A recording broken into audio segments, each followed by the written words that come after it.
we first wanted to know, well, to start off with, we are both young artists, as we stated to you, and it is actually really cool and inspiring to actually sit in a room interviewing some uh, some artists that actually started at the ages that we are now, and that shows us that one day we could be just like y'all. That's right. That's So right. for our first question, I want to start off asking, how did you know music was what you wanted to do, like when you grew up? Like, Uh, that's a pretty easy question. My uncle, his name is Mr. Brooke Payne. He's actually the person that gave us our name, New Edition.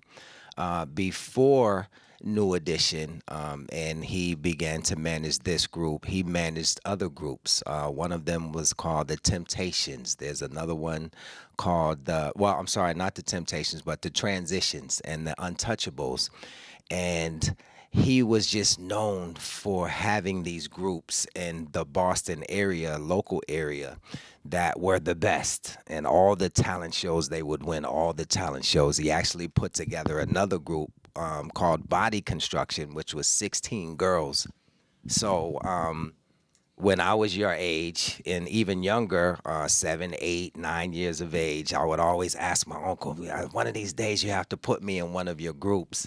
And my brothers, I have twin brothers, Robert and Roland, we ended up putting a group together. I forgot the name of the group at the time, and we ended up teaching ourselves a routine to a whisper song called probably Lost and Turned Out or Olivia the Slave, one of the names or what have you.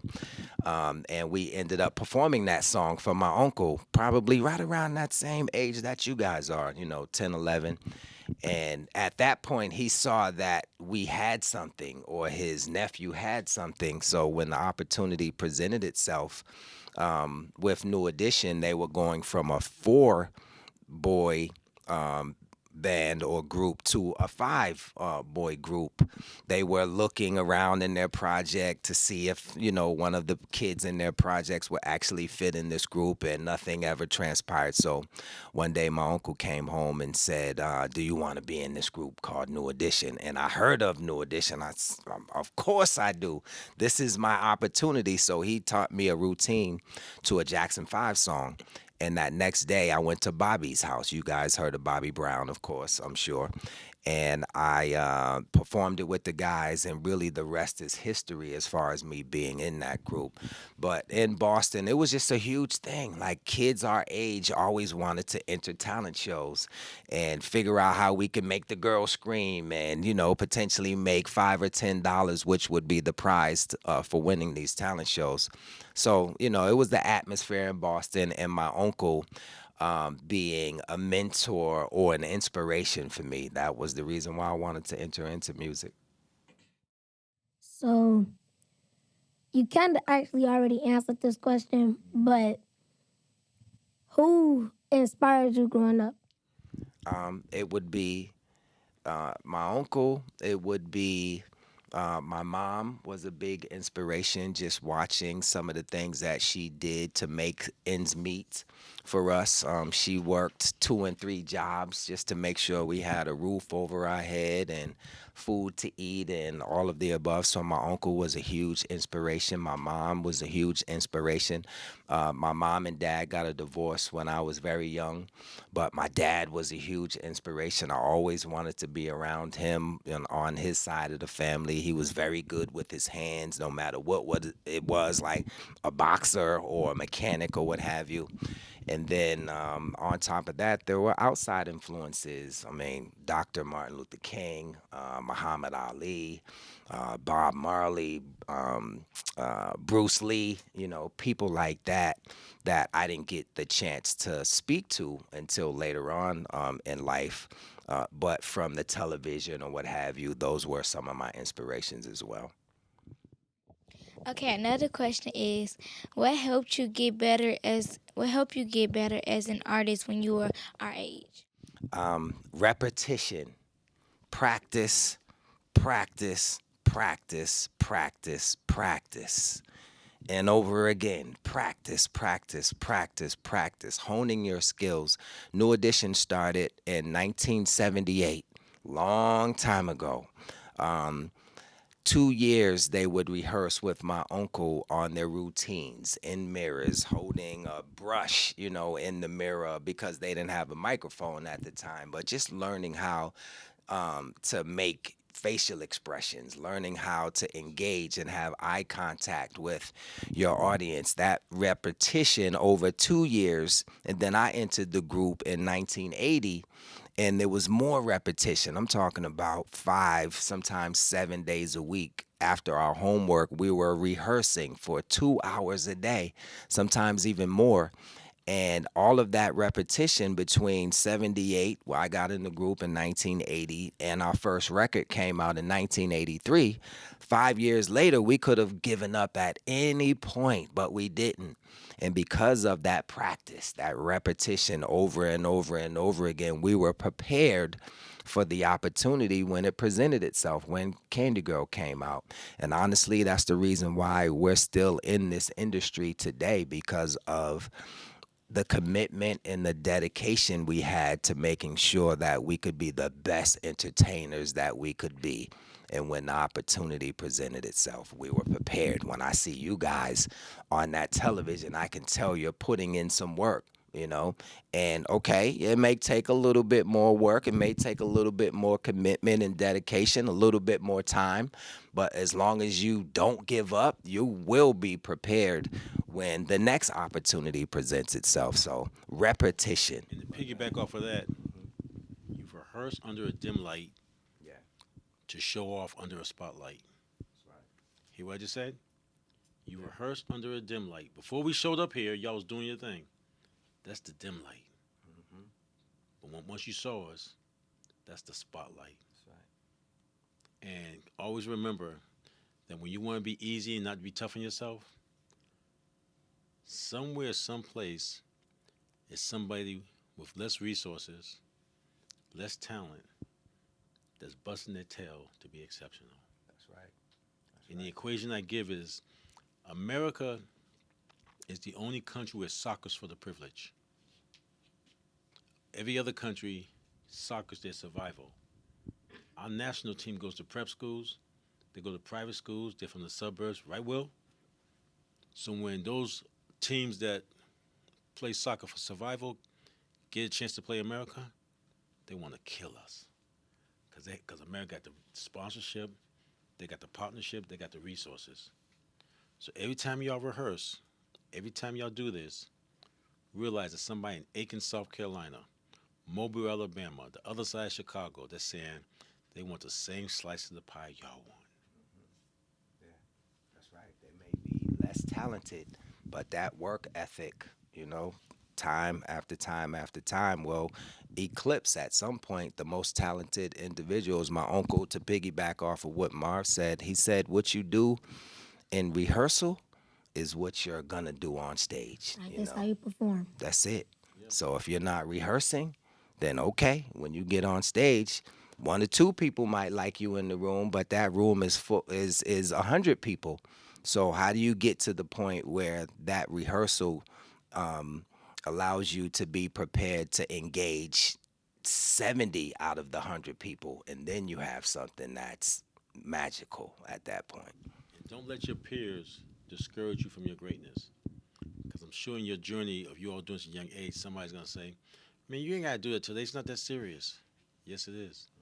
Being whack is serious. Yeah. And y'all not whack. That's right. Y'all Yes, put the work in. Y'all heard of Kobe Bryant? Mamba mentality. That's it.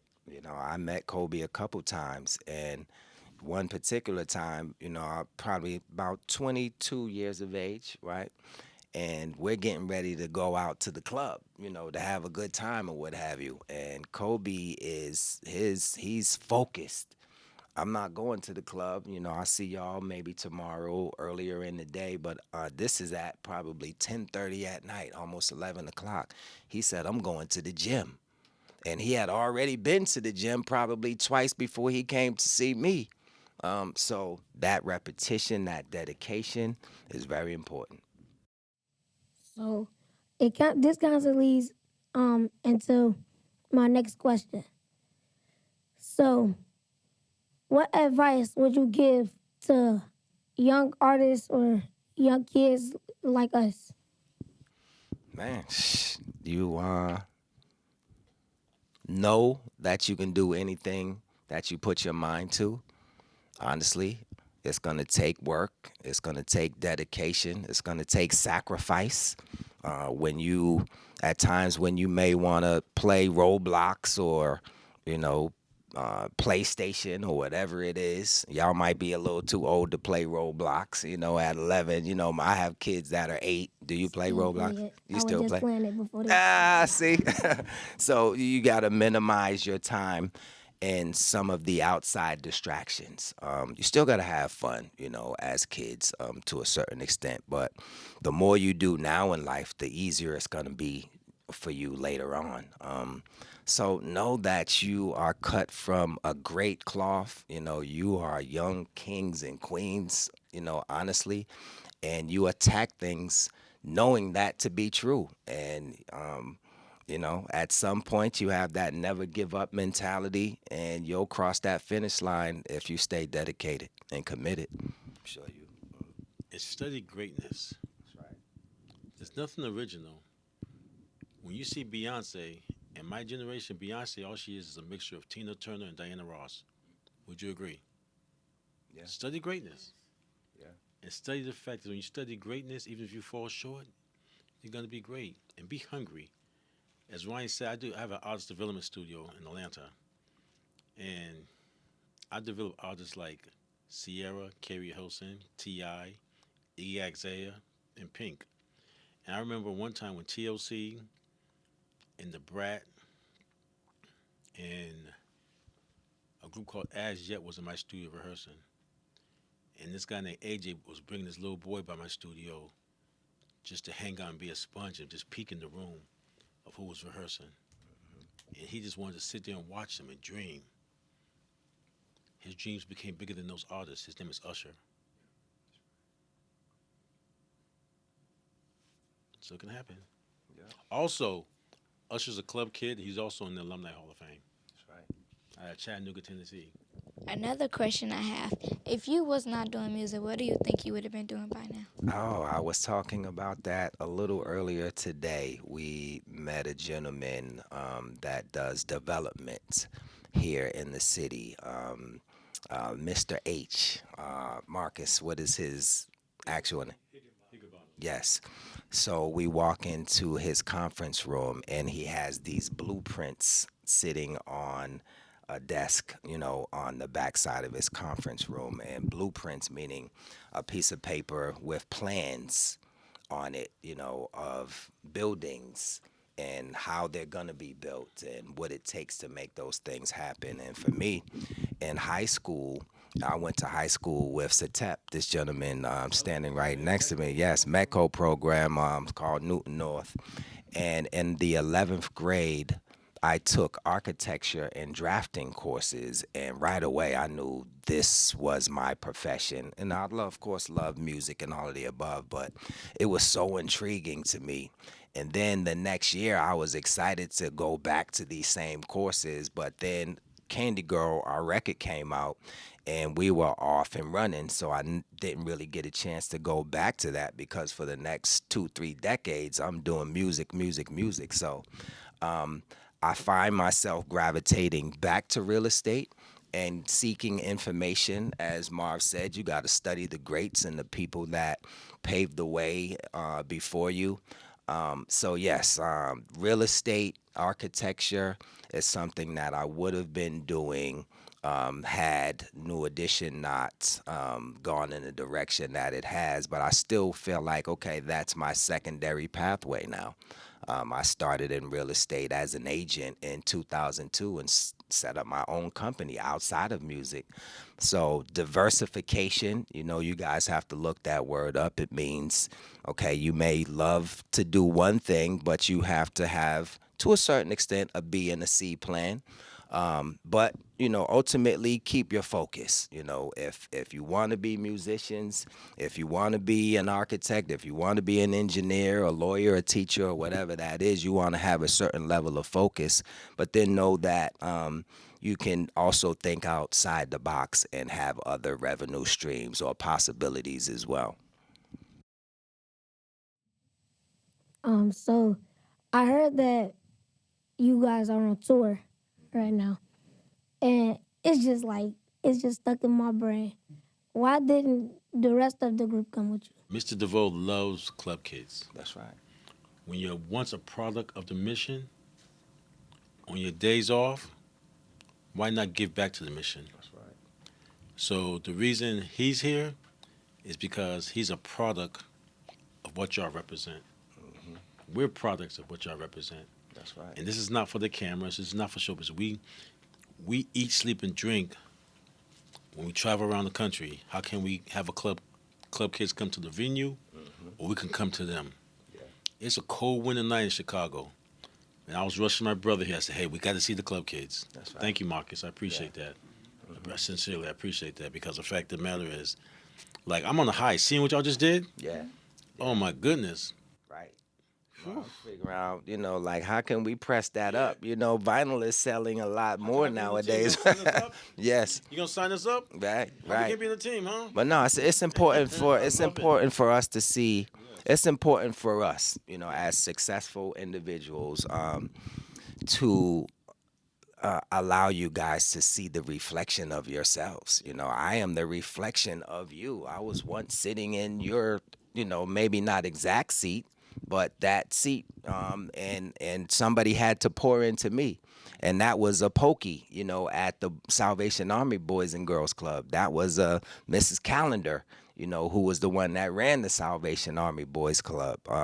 That was a Pablo, who was Paco, who was also in there making sure that we did our homework and all the other things that we were supposed to do before it was time to play and all, or rehearse. So it's important for me to be here so that you can see the fact that you too can, have the highest levels of success in no matter what industry or profession that you guys want to go into. So that's why we're here. Okay, so on this picture, like, can you explain to us, like, what you had on and, like, why you picked the outfit Ooh, out? I was fly right there, boy. Look at that. That boy had that leather outfit right there. Why you had that on? Head to toe. I had a beeper down there that was connected to my boot. You can't even really see it right now. But this was mental. We just felt like we had this mentality that we could pretty much do anything. We could leave the tags on our hats. We could wear our jackets backwards. We can put beepers on our boots. We could wear leather when nobody else was wearing it at that time. I could keep my gloves on. I could have, a high top fade looking like Kid and Play right there. Ricky could have on the winter costume when it was probably really 93 degrees out there in New York City. So, that was our mentality. We felt like at this time with Bell Biv DeVoe, we were the underdogs. Nobody thought that myself, Ricky, and Mike would succeed the way that we did coming out of New Edition. It was Ralph Tresvant. It was Johnny Gill. And then it was the rest of them. What are they going to do? But we had this, okay. We had this mentality that we would succeed because Bobby succeeded. We did a tour with Bobby just before we broke apart as a group. And we seen his level of success elevate even past New Edition when he put out My Prerogative and Don't Be Cruel and Ronnie and some of the songs that hopefully you guys know. But it was all day, every day with me, Mike, and Rick. We spent so much time with each other working on our music, thinking about what the videos were going to look like, thinking about what our stage show was going to look like, rehearsing with the 4 young ladies that became our dancers, and just creating this synergy that would explode onto this scene. And, it goes back to what we were talking about, I think, which is the common thread. The time that you put in, what you put into it is what you're going to get out of it. ultimately, and that's for anything in life. What you put into it is what you get out. If you put a little bit of time into whatever it is that you're looking to achieve, you're going to get a little bit out of it. But if you put a lot into it, your passion, your blood, sweat, and tears and sacrifice, then, the sky is the limit at that point. So, as Four a questions, quite a four, huh? Yeah, yeah. No, You're you done got, limit yes, on. you got one more. I Come love on. it. as a finalizing question, we actually heard about how you guys group New Edition, Bobby Brown became a individual artist, and she actually has a question about that. Like when Bobby left y'all group and when he became an independent, like an individual artist, how did that impact y'all? It was hard initially because that's our brother, and we got into this music industry together, but this music industry actually tore us apart, and we didn't know how to accept that at the time. It was just four of us. Bobby was out on his own. He put out a record before Don't Be Cruel that did well. But for us to go on tour with him, the Heartbreak Tour with Bobby and Al B. Sure and New Edition, and watch him rise to superstardom, when it was time for myself, Ricky, and Mike to go out on our own, like you said, as far as the individuality, we felt like the fruit doesn't fall too far from the tree. So if Bobby could achieve, then we could achieve. So we took that mentality into Bell Biv DeVoe, and it allowed us to have the success that we've been living off to this day. Like Poison, you guys may not come to the show, but BBD's song, when you look at the individuals in this group, for the three that were the underdogs and were the ones that were left for dead, to a certain extent, our song is the closer in the show. It's like the one that almost out of every song is the one that is the most highly anticipated. Like, we are waiting for Poison. And it's one of those songs that we can wait until the end of the show because it's going to keep people there in their seat, waiting. Okay, they did If It Isn't Love. They did Mr. Telephone Man. They did My Prerogative. But they still didn't do My Joint yet. And Poison is the closer. So, I mean, it allowed for our group to really have more depth. People knew New Edition, but now they know Bobby, they know Ronnie, they know Ralph, because of the individuality that we were able to express. I want to ask y'all something. Yes. We had a great time. We're not finished. We're going to go in the gym and talk to your peers. But will y'all have us back? Yeah, of course. Sure? Don't act like y'all don't know us now when your song blow up. Of course. Don't get brand new on us. Huh? We gonna make You sure to heard shout that, y'all out. And what's the name? What's name in the look? song And is what's the name of the podcast? Oh. See, we got to come with a Meet name. with Bobby, with Ronnie. No. DeVoe. That's the name of y'all's podcast. We got it. So when other guests come and we can, figure out how we can maybe bring some other guests here for you guys. What's the name of the podcast We could gonna probably be? do the big three because our other peer probably gonna be here. The Ooh, big the three. Big Three Now, they podcast. said they There gonna you have go. us back. Okay. Don't act like they don't know us when we see them on the charts. We go, hey, we know them. Yes. And they be like, who y'all? There you go. Because we know how y'all get now. Yeah, Huh? I'm not. yeah. Huh? The Big Three podcast. Hey, no problem. Yes, the Big Three podcast. I That love that. mean, if we see y'all can't act like y'all don't know us either. But we That's got you. right. That's all right, man. Good looking out.